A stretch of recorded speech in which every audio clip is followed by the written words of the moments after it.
very good day and thanks for joining us on Lina TV News. My name is Salim Moses Alkali. The headlines.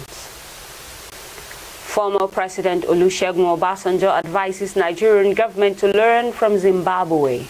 Nigeria power firms failed to distribute power allocation despite availability. Organized private sectors frowns at incessant attack on lorries and warehouses.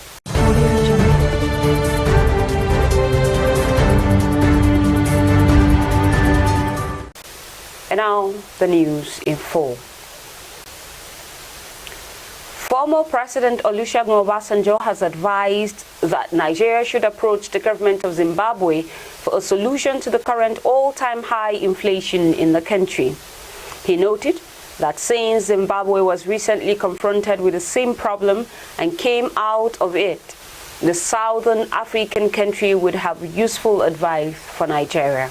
In its latest release, the National Bureau of Statistics put Nigeria's inflation at 29.9%. The country is currently grappling with high cost of living, with pockets of protest breaking out across the country as Nigerians contend with increasing prices of foodstuff. Olusegun Obasanjo, while speaking on Monday at a youth leadership symposium as part of activities lined up for his 87th birthday, said Nigeria should learn from Zimbabwe. The symposium with the theme, Opportunities for Peace, Roles of the Youth in Conflict Prevention in Africa, was held at the Olusegun Obasanjo Presidential Library, Abeokuta. It was put together by the Center for Human Security and Dialogue in collaboration with the Institute for African Culture and International Understanding, Olusegun Obasanjo Presidential Library. The ex-president said the times of challenges were not to give up, but to face the problem head-on and draw lessons from those who encountered similar problems in the past and overcame it.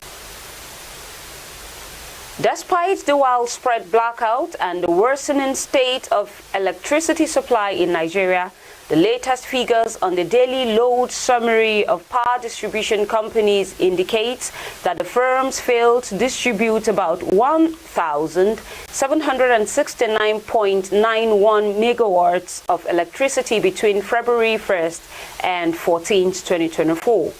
Data from the Transmission Company of Nigeria obtained in Abuja on Monday showed that though some of the power firms received excess electricity load allocation during the period, most of them failed to utilize all the quantum of energy allocated to them by TCN. Nigeria's power situation grew worse since January this year, forcing the Minister of Power, Chief Adebayo Adelabu, to declare on Saturday that some power firms and TCN had been summoned to provide reasons for the worsening state of electricity supply in their regions.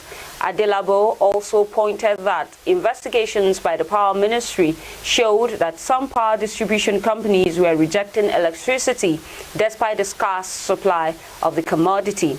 Findings revealed also that some distribution companies were deliberately not taking up power supply from TCN.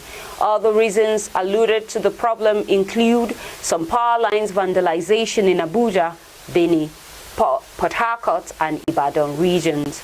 The minister's position may have been justified as analysis of the latest figures on the daily load summary of power distribution companies by newsmen revealed that the DISCOs failed to distribute about 1,769.19 megawatts of power in the first 2 weeks of February. The organized private sector has expressed concern about the spate of looting of trucks conveying food and raw materials by suspected hoodlums in the country. It warned that the action can lead to a shutdown of industries across the country. Members of the OPS gave the warning on Monday in separate interviews with The Punch as miscreants attacked trucks conveying building materials and spaghetti in Ogun and Kaduna states. Also on Monday, the federal government said it would start the distribution of free grains to states this week. Several trucks and warehouses, mostly owned by manufacturers and other members of the OPS, have come under attacks from hoodlums as the food inflation and the cost of living worsened across the country. Last week, some youth stole food items from truck stock in traffic along Kaduna Road in Suleja area of Niger State. On Sunday, hoodlums attacked a warehouse belonging to the Agricultural and Rural Development Secretariat of the Federal Capital Territory Administration, located in Day area of the capital city, where they looted rice, grains, and other relief materials. An attempt by another group to loot a private warehouse in the Idu Industrial Estate, Jabi, Abuja, was rebuffed by soldiers guarding the facility. The House of Representatives on Monday called for the arrest of the top executive of Binance Holdings Limited to face fraud allegations. Binance, a cryptocurrency exchange platform, was accused of exploiting the Nigerian currency naira, leading to its free fall in value. The company is in addition facing allegations of terrorism financing, money laundering, and tax evasion, among others. On Monday, the executive of the foreign firm were expected to appear before the House Committee on Financial Crimes, but they instead sent their lawyers to represent them. Displeased with the development, the chairman of the House Committee, Obin Najinja, declared that a warrant would be issued for their arrest. Iheyan pleaded with the committee to accord the company ample time to appear before it, noting that two top shots of Binance who arrived in the country last week were arrested by the Office of the National Security Advisor. And that's the much we can take on Lina TV News. Do well to follow us on all our social media platforms for more updates.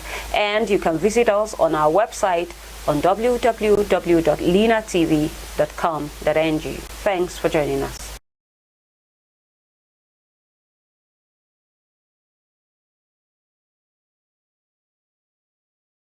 Audio Jungle.